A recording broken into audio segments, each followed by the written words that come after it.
Livro Reportagens de Além-Túmulo.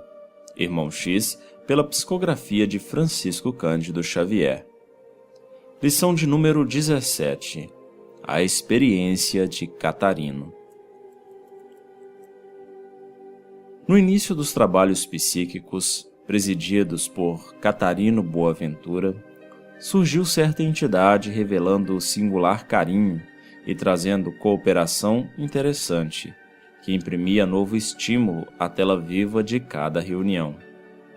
Fez-se conhecer pelo nome de Aquiles, que nenhum dos componentes do círculo conseguiu identificar.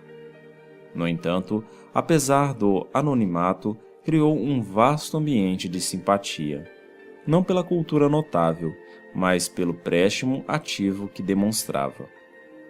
Impressionado o grupo, em vista das intervenções espetaculares, não houve mais ensejo para estudo metódico da doutrina.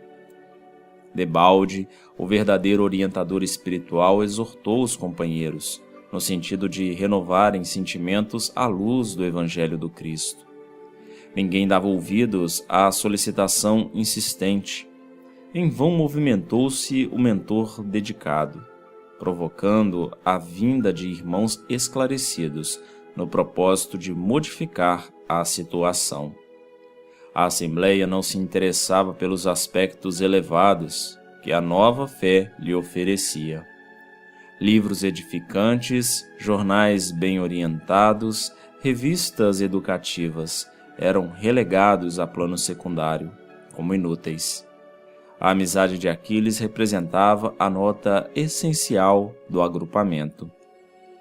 Todos os componentes da seção costumeira recorriam aos seus bons ofícios, qual se fora ele um semideus.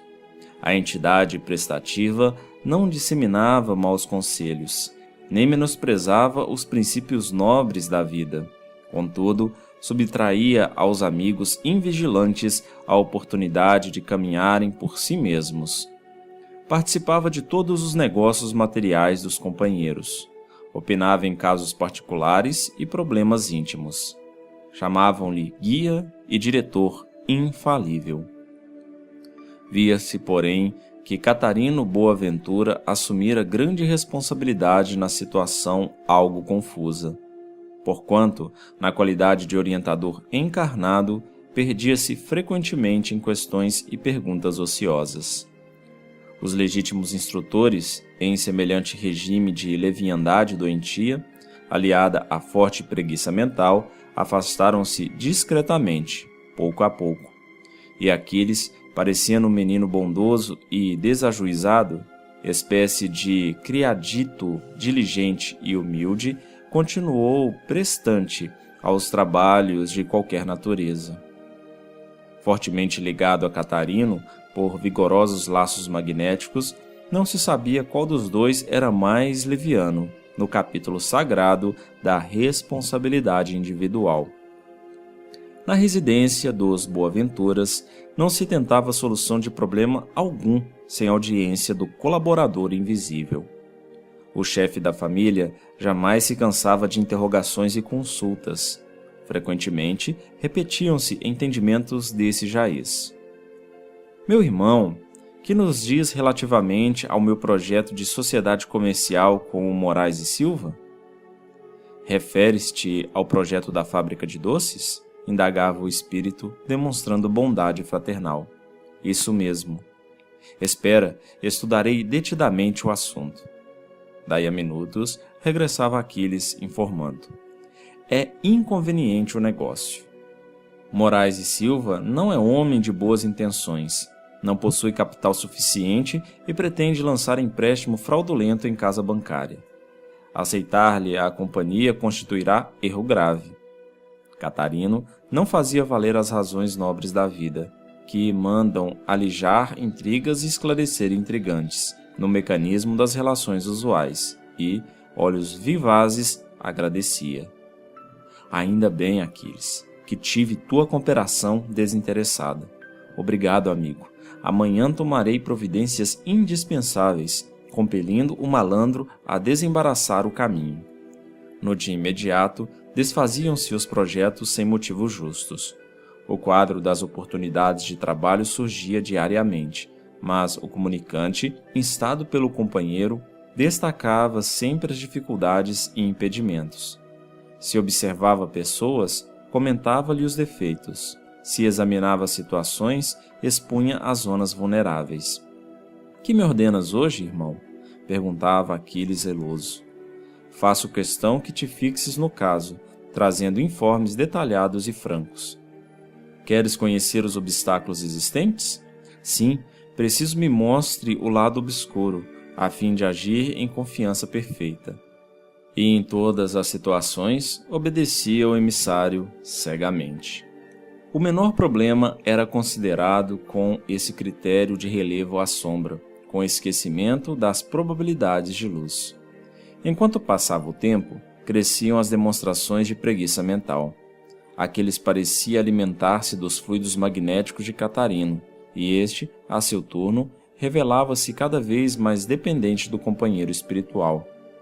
E tão enredada ficou a família Boaventura no temor das pessoas e situações que o dono da casa foi compelido a colocar-se em modesta condição de representante de várias instituições comerciais, para que não faltasse o pão cotidiano. Todas as noites, porém, reunia-se o grupinho, reincidindo o dirigente da sessão nas perguntas invariáveis. Aquiles, concordas comigo relativamente à viagem de amanhã? Perfeitamente, respondia incorporado a médium. Aquele bairro é futuroso e rico. Visitei-o ontem à noite, conforme determinaste, e posso dizer que o volume de negócios é dos mais promissores. Catarino agradecia solícito e, feita a viagem inicial, recomeçava na sessão imediata. Terminando as atividades atuais, tenciono visitar a cidade a que nos referimos a semana passada. Desejaria, meu irmão, que trouxesses informações exatas para saber se serei bem ou mal sucedido. Aquiles prometia esforçar-se e, vindo à noite, opinava. Não convém tentar o plano formulado. A cidade é pequena e pobre. O jogo dos interesses ali predominantes não oferece oportunidades lucrativas. A população vive de produtos agrícolas, mas, dada a incerteza da colheita, vários estabelecimentos comerciais se aproximam da falência. Agradeço-te, amado guia, falava o diretor da reunião extremamente sensibilizado. Encontro em ti meu apoio diário. E não satisfeito com a incúria própria, Catarino fazia ativa propaganda dos méritos de Aquiles. Nunca mais se referiu aos mentores sábios que costumavam cooperar nas reuniões do outro tempo, trazendo exortações sérias e estímulos preciosos ao estudo das grandes leis da vida. Preferia o mensageiro que lhe obedecia às ordens caprichosas. Afeiçoados, vizinhos e conhecidos vinham presurosos associar-se-lhe à atitude negativa. Aquiles atendia às mais estranhas consultas, tornando-se respeitado qual figura miraculosa. Mas, com o correr inflexível do tempo, Catarino Boaventura acabou entregando o corpo à terra. Qual não foi, porém, a surpresa que teve, quando, ao entrar em contato direto com o plano espiritual, divisou, lado a lado, o comunicante das sessões terrestres. Uma figura comum, sem qualquer expressão notável que o tornasse digno de veneração. O antigo diretor da reunião estava perplexo. Na cegueira espiritual em que se envolvera no mundo, presumia no amigo obediente qualidades excepcionais de condutor. Aquiles, todavia, aproximou-se humildemente e perguntou: Ainda bem que te encontro, meu velho amigo.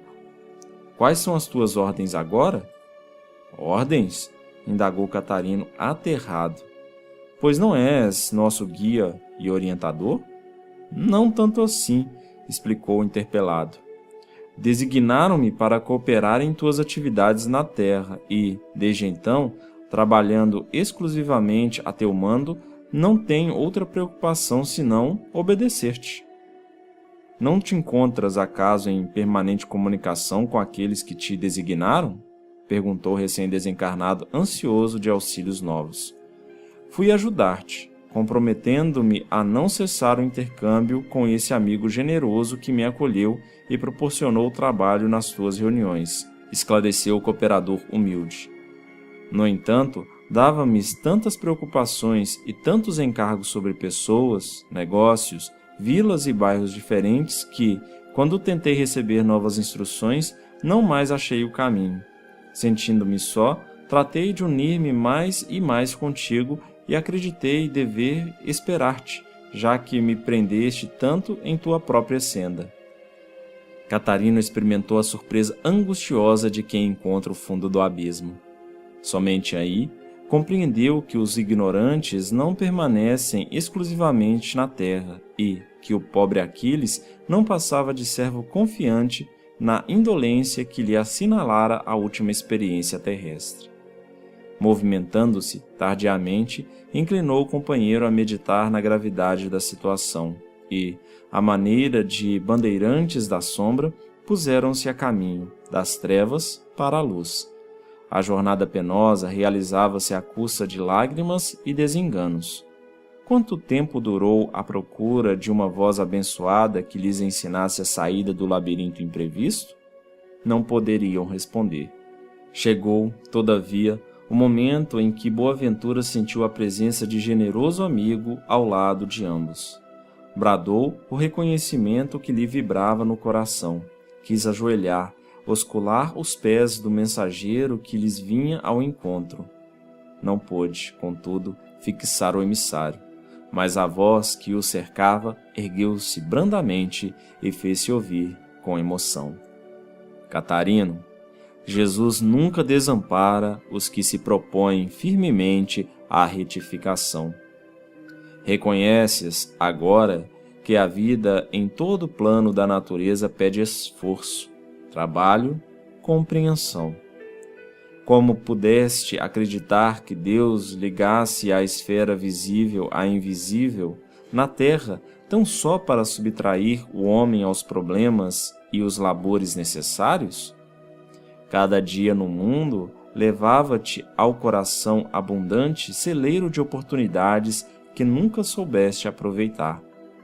Aprendeste que os desencarnados são igualmente trabalhadores e nem sempre são missionários iluminados e redimidos. Quando a providência permitiu que se encontrassem os irmãos de uma e outra esfera, não foi para estabelecer inércia, e sim desenvolver, mais intensamente, a cooperação, a fraternidade e o espírito de serviço. Uns e outros são portadores de necessidades e problemas próprios, que a diligência e o amor recíprocos podem resolver. Entretanto, transformaste o pobre Aquiles em muleta dos teus aleijões mentais. Fugiste aos problemas, abandonaste o trabalho, renunciaste às possibilidades que o Senhor do Universo depositou em teus caminhos. Calando-se a voz por momentos, Boaventura implorou, afogado em pranto: Dai-me um guia, por amor de Deus. Um guia? Perguntou o mentor invisível. Para quê? De que modo caminharás neste plano, se não quiseste aprender a caminhar nas estradas do globo? Não posso atender-te agora ao desejo. Todavia, Jesus não te deixará ao desamparo. Vamos, segue-me. Regressarás à terra para aprender que desencarnados e encarnados têm realizações que precisam efetuar conjuntamente. Não desdenhes o desenvolvimento das faculdades próprias. Vamos, Catarino, e não esqueças nunca que a dificuldade, a luta, o obstáculo e o sofrimento são guias preciosos que ninguém poderá dispensar na marcha para Deus. E Boaventura, de mãos dadas com Aquiles, por sua vez perplexo, seguiu, cambaleando a grande luz que rompia as sombras, voltando ao mesmo lugar de onde viera, a fim de recomeçar a lição da vida.